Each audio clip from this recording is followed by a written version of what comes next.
welcome. It is time to talk about the world as it is.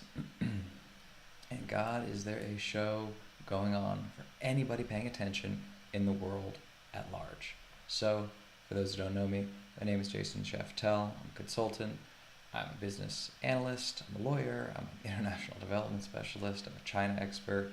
I do all sorts of things, including sell myself to you. So, this will be really fun. We're going to talk about a really important term that is being thrown around everywhere as the world starts to get a little dicey. What people are talking about is, well, first, the end of globalization, right? Globalization, this was the big phrase, the big theme, really, of the end of the Cold War. Really, the last 30 years has been globalization, globalization, globalization. McKinsey will put out big reports. Deloitte, Accenture, everybody who's selling anything, anywhere, to anyone is talking about globalization, which is basically just a term for the ability to sell, build, market, source, and do anything anywhere. This is a very special, unique, rare moment. Not normal, but it is the normal that we have grown accustomed to. This is what we've learned. We have learned that the world looks like this, where there is just a large map of the world, all the pieces of it linked together, and there's a sort of global harmony to this. There's this interconnection, there's this energy, there's this really profound shift in human consciousness, there's this interconnection of everybody. I mean, there's a whole idealistic vision of humanity embedded in globalization. So that's part of the reason why so many people right now are really struggling to deal with what's going on, because this is not just the end of a system of consumption and production. This is the end of an ideal. And it's a pretty gruesome end of an ideal. And what we're getting now is something much more clicky. So what I'm talking about today is something called friendshoring. Now, people who aren't reading the news too much, which is a smart thing if you don't want to get deluged by bad news, there's this new concept, not really new, but this trending concept called friendshoring. What is friendshoring? Well, friendshoring is this idea where, hey, globalization, that didn't really work. We kind of got in bed with our enemies. So you end up a bit like Germany and Europe, where there is just a massive crisis. Let me actually show you guys. Let's see if I can pull this up really quick. Let's look at what's happening in Europe. So in Europe, you have this. This is a map of Russian pipelines. And to be honest, it is not a pretty map for anyone in Europe right now. Gas prices in Europe are maybe, it's roughly $8 a billion cubic units, and then it's basically 50 in Europe. And we are looking at a really, really dicey situation. These are all the pipelines that were built in the late 80s and early 90s, and it was originally to unite Eastern Europe with the Soviet Union, then to gain leverage over Europe, where basically we have an entire economy, entire continent that runs on antagonistic energy, evil energy, unfriendly energy, whatever you want to call it. The system, the sourcing for the entire European industrial system is beholden to guys who are currently firebombing cities all across Ukraine. So this is a huge, huge problem. And what are we supposed to do? Well, one idea that's coming up is something called friendshoring. Friendshoring. So we've heard of offshoring and onshoring. The new one is friendshoring. The idea is that, well, we can't onshore everything. You can't get rid of billions of people's worth of contribution and still expect everything to be just the same. But what you can do is have a smaller group. You can basically, instead of having the whole world, you're going to have your boys, your group, your girls, your squad. And that's really what we're talking about. This is about primarily the Western advanced industrial nations deciding that, hey, not everybody's on our team anymore. This is a really dark moment, unfortunately. But This is also the reality of life. Most nations aren't on the same team. Anyone who's actually been in meetings with people from different countries, let's say Germans and French, Brazilians and Argentines, Mexicans and Americans at times, anyone in North Africa, if anybody else in North Africa, this is the way it actually always is. So this concept, though, is really important. Friendshoring is this idea that you can just invest and produce in your friendly or allied countries, countries that you have good relations with on some deep level. But this is where things get murky. Who is your ally? What is a friend? What does that mean in this context? We're not talking about high school. We're not talking about the drama kid and the football star or anything like that. Is the UK an ally of France? Is Poland an ally of America? What does this mean? Like, what does this really mean? And when you really get down to it, friend is a very, very bad term to use. It's not descriptive, it's not helpful. It's kind of like marketing and propaganda. And it's useful for politics in certain ways, but it is not the way things are.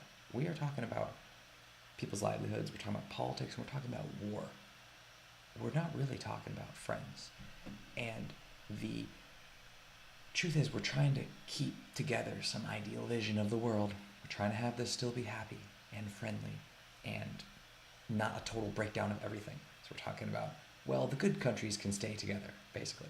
The bad countries can go do their thing, but the good countries will all stay together. That's not how it's going to happen. That is not how it's going to happen. Unfortunately, we're kind of in this moment where people think it'll happen because we're seeing the Western European unity in the face of the Russian invasion of Ukraine. But will that unity last the summer, let alone through the winter, when you really need gas in cold Northern Europe? Probably won't. But we're in this moment where we're trying to figure out what comes next after globalization, after the system we've known for the last 30 years. Well, we're in a space where people are throwing out terms. They're trying to gain headspace. They're trying to throw out their vision. They're trying to get attention and clout and a sense that they know what's really going on. Okay, well, let's actually dive into those a little bit. Who can friendshore? Who's actually involved in this, right? So there's like roughly 200 countries in the world. How many of them really have friends? How many countries in Central Asia really have friends? How many friends does Brunei have? How many friends does Colombia have? Or Myanmar? Or Ecuador? Or Latvia? Now, this is actually a really important question. The truth about what's going on is this is a U.S. narrative. It's the United States that is deciding who is in its club and who's not. The U.S. actually built this globalized world, and now as it falls apart, the U.S. has to figure out which pieces of it are going to stay together and be maintained. That's really what this is about. Who's going to join in the U.S. Friends and Family Club? That's basically what this is really about. And these are going to be really hard questions because it's going to force us to really ask, who does the U.S. actually need? Who is it really allied with? Because the truth is, the U.S. appears to be allied with everybody, from Iraq to Afghanistan to Poland to Ukraine to everywhere, right? So what's really going on? Well, the U.S. built a massive global security alliance because it was fighting a global Cold War with the Soviet Union, and then it kept this whole thing going. And this was a great system, but the idea of what an ally was, or a strategic partner, became broadened to mean basically anyone who contributed in any way to maintaining a safe world or a prosperous world. That's no longer going to be in the cards. So things are going to narrow back down to the true interest that the United States has as a country. And thankfully, I'm actually putting together finally the course on this material. We're going to finally be able to explain to some people what is the really exciting stuff about why geography and history and language and demography and all this comes together to make nations the way they are. So that'll be really cool. Talk more about why the U.S. does what it does, chooses what it does, is allied or friendly with the nations it is, why it's got all that stuff. But right now, briefly, who is in the club with the United States? Well, let's see what we can pull up. The key phrase is probably the Anglosphere. Yep. So it's very interesting. We had a world where we were expecting racial harmony, or we were striving for more racial harmony. We were striving for that breakdown of all sorts of barriers. But the true close squad of the United States is really the old Commonwealth countries that were formerly part of the British Empire. So we've got Australia down here, down on the right. We've got New Zealand. There is Canada, and there is the United Kingdom. These are really the close brethren, and there's a lot of things that tie this together. So there's culture, there's history, language, politics, and economics in a lot of ways. Uh, there's a lot there. The legal systems, commercial cultures, many things tie these countries together. And so that's the start of it. That's really the start. But the other really major group, and the major group in the world, is really the regional body that finally came together in the 1990s, after the Cold War had finally ended. We got this. We got NAFTA. We got the integration of all of North America into one more integrated economic union. And this is really, really important. This is the major group in the world. This is actually a fun picture, but this one might be better. This is just to give you a scale. This is a massive chunk of land, and a big reason why the United States is so powerful, well resourced and everything, is because it has the resources of a whole continent to itself, basically to itself. And this is really important. So we have all those Anglo nations, and we also have Mexico. And Mexico is a fascinating country, and the relationship with the United States is fascinating. But this is actually the most important relationship with any country that the United States has. So there's all those Anglo countries, the English-speaking countries, and then there's the U.S. and Mexico. That's the most important bilateral relationship in the entire world. It's really stunning how important it is. And you look back and you think, wow, the United States took all of the good land that belonged to Mexico, invaded Mexico a couple times. It's contributed to the downfall of multiple Mexican regimes, and there's a lot of areas for seeming bad blood and stuff like that. But there's a much deeper connection that's economic, it's demographic, cultural, political, and these ties are really unifying these two nations into something really powerful and really unprecedented in history. It's really an important and special relationship. It's much more special than anything we had with the United Kingdom. That was a phrase that really fit maybe in the first half of the 20th century. It doesn't fit as much anymore. And actually, the United States and Canada, for a variety of reasons, are kind of spiraling out of the fold in terms of their economic, in particular their economic integration with the United States. They're just the profiles of their labor forces, their demographic structures, their industrial production patterns. They're just not quite what the United States is looking for, while Mexico really is what the United States is looking for. So it's a big shift. And it also gets to the point that what really matters, and the same way that the main reason why Russia is invading Ukraine is because the geography of Eastern Europe and Ukraine and Russia kind of forces its hand, makes it feel compelled to do this. The geography of North America, especially in this industrial world we live in, really forces a certain unity between the United States and Mexico. And it doesn't matter that there's an Anglosphere and there's this language and there's history and politics and culture and all that stuff that binds these other nations together. The more profound relationship is rooted more in geography. And even though there was a huge disconnect, you go back to the 1950s, the United States and Mexico, the cultural gap between the two was enormous. And it's actually narrowed a lot over the decades. And there's a major cultural integration going on with Spanish-speaking peoples, people of Mexican descent, and it's really uniting North America into a blend of these two peoples. So that's one of the major stories of the next few decades. It's really important to always remember that true friendship, if we're going to really talk about friendship, or at least deep partnership, that's really the word we're looking for. It's not friendship. It's really not even alliance. It's really partnership. And there's types and qualities and styles of this partnership. But the one with Mexico is really important, and it is rooted, really, in that proximal relationship. So when you start talking about the relationship between the U.S. and New Zealand, it's very different. Or the U.S. and random places. like Estonia or Cambodia. It just starts to get very thin. And unfortunately, this era of globalization has not allowed us to see the world as it is. We've actually forgotten all of these ground truths about why certain countries behave the way they do, why they need what they need, and why they have the relationships that they have with the countries around them and other places all around the world. So it's a real big shift.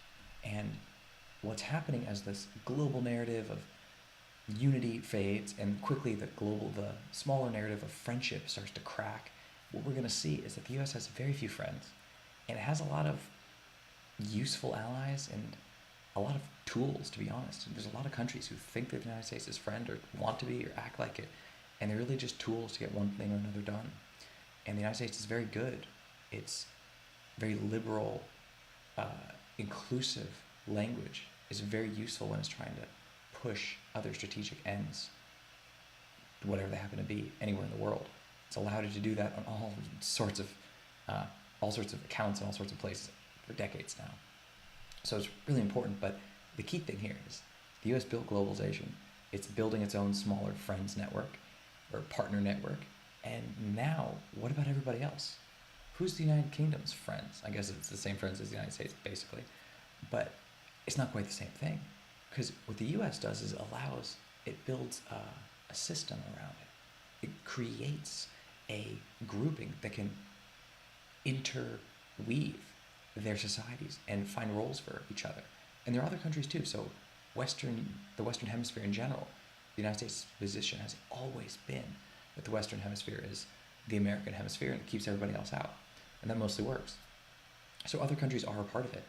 Colombia, Central American nations, Cuba, if things change. All of this is a major part of that friends and partners system. It's just a question of how it plays out. Local politics matters. You can't force countries to agree to what you want. You can't really make them do anything they don't want. There are timelines that internal to them that they have to follow. This is always one of the things is stymied U.S. political initiatives all around the world. You just don't have what you need on the ground, and you try and force the issue, and you get a backlash, and you really have to deal with what country is what it is and where it's at. And that's the way that works. But the key thing is that no one else has friends. The honest truth is Europe is just the best place to see this. Asia literally nobody likes each other at all. You can't even talk about friends. It doesn't even make any sense. You have sort of like old colonial conquests and stuff. In Europe, you have this literally old nemesis that tried to come together, and now that is in the process of breaking apart. So where are your friends? Well, the truth is that weak countries don't get friends, but powerful countries outside the United States, they mostly get old colonial linkages. And this is a really tough thing for people to hear, especially if you went to college in the 90s, 2000s, or 2010s, where the breakdown of colonial enterprises and a sort of a continuing push for the decolonization, anti-colonial trend of the second half of the 20th century. That was a big part of people's education and their value system. But the truth is that nations that had colonial relationships, oppressive or power-ridden as they were, these did create enduring connections in a lot of countries, whether they're forced to, or whether because they have no other choice, or because, well, those are the same thing, but the truth is countries are going to be forced to go try and reestablish those relationships. It's going to be very hard, it's going to be difficult. These are also mature countries. You can't just roll in and just take them over the way you did in the 19th century. But that's what's going to happen. Whether it's Italy or France in North Africa or other European countries in West Africa, this is what we're looking at. And it isn't pleasant. But the sad thing is that we're going to be entering a world where you have the choice of colonial relationships, or you have the choice of basically disintegration as a country, right? Because one of the things that this globalized world gave us is all of the goods we need for everything, everywhere, all the time. And most of the world's not going to have that anymore. So you need something else. And I will say there's one grouping around the world that does have its own connection And that might be Scandinavia, where you have all these old Viking countries, kind of helmed in the middle by Sweden. You have Sweden, and you have Finland, and you have, obviously, I can go through Norway and Estonia and Latvia and Lithuania, all this kind of stuff. But that's a small group of people, right? That's a small group of countries. Their populations all together aren't very large, but there is that regional potential there. The only problem is that it's so small, it doesn't recreate much of the world, and it's mostly defensive to deal with Russia. So it's a problem, and we're entering back to a world. Let me actually see if I can pull this up too. This might be a good thing. So we're entering a world that looks a lot like the past, and unfortunately, looks like a really unpleasant part of the past. Let's see this. Yeah, it looks like a very unpleasant part of the past. So it looks like, here it is. Yeah. There it is. Okay, so it looks kind of like this. Here we have the Europe on the eve of World War I. So things are a little different, but well, Sweden's still there, but Sweden, with you imagine the countries around it kind of being part of its zone. Germany still doing its thing, Italy still there, Turks, Russians, French. When you actually look at it, when Europe kind of disappears back into what it's always been, the old historical patterns reemerge. And it's really unfortunate because the old historical patterns are pretty unpleasant, but there really isn't any other way things could have gone. We didn't enter a brand new global world of unity and happiness and all that kind of stuff. It was never that way. And we were sold that. It's really unfortunate for audiences of major newspapers and just average citizens around the world, where we didn't accept what we thought were stereotypes about other nations, the same way we don't want to accept stereotypes about people we meet, because we've learned to be more high-minded than that. But the truth is, as a nation, the Russians act for various reasons that they've acted for hundreds of years. Same with the Turks, same with the French, same with Germans, same with everybody. And that's going to be what we have to remember and what we have to relearn. And in this world where you have all that going on, you don't really have friends anymore. You look at what's happening in the backroom deals in Europe. These are all these countries remembering exactly who they are and what they need and where they can get it, and who they can work with and who they can't, and who they can trust and who they can't, and who they'll pretend to work with and pretend to trust but really don't, and who they'll sabotage. This is it. I mean, this is back to that world. So the brutal conclusion, unfortunately, is we're heading to a dark neo-colonial world. We're not going to have a bunch of things friend-shored anywhere. We're going to have a world where the U.S. has some key partners and allies that are in the fold, and it's going to have its own Western Hemisphere that we'll try to manage. But again, you can't manage everything here. And everyone who knows the history of the U.S., when it really tried to do its thing in Latin America, all the Banana Republic stuff, you had all sorts of like mercenary groups taking over governments, corporate interests, all this kind of stuff. It wasn't a time that we would see now as being very acceptable. But that is the world we're trending to in the Western Hemisphere, just like Europe is trending back towards something in between the late 19th century and World War I. That is kind of the way things are. And the world of friendshoring, I'll even say it, even in the United States and with its partner countries, the tensions will be immense. The standard of living is decreasing. The demands on everyone are increasing. The goods are no longer going to be quite as abundant, quite as evenly distributed. It's very difficult. It's a very, very difficult time. And the world will find out. It's kind of like any individual who finds out, wow, I don't have any friends anymore. Or I thought I had friends, but I didn't. Or I've been calling these people friends, but they abandoned me at the first sign of any difficulty. It's extremely challenging. And it's going to be made worse because the more the U.S. friendshores and sends things, brings things back to countries that, well, to itself or to countries that it is close to, what it's doing is taking things away from the rest of the world. And it's also showing all these countries that they don't have friends. That actually the most important friend, the big man on campus, isn't going to come save them. And they really don't have anyone that can step into the role, and they can't really defend themselves from the bullies, or just from the problems at home, the lack of money in the household, the extreme abuse or neglect that's going on day to day in their lives. It is a situation where most of the world's going to find out they can't friendship or anything because they don't have friends around. So I'll leave it at that. This was a fun broadcast. Anybody who wants to know more about this kind of stuff, definitely subscribe, follow, share this as far as possible. I'm going to be doing videos like these much more often now. Time is freeing up. And of course, for anyone who needs specific consulting about strategic matters for their corporate or personal interests, that is what I've been doing for over 5 years. And it is something that is more needed now than ever. But with that, I will see you guys next time.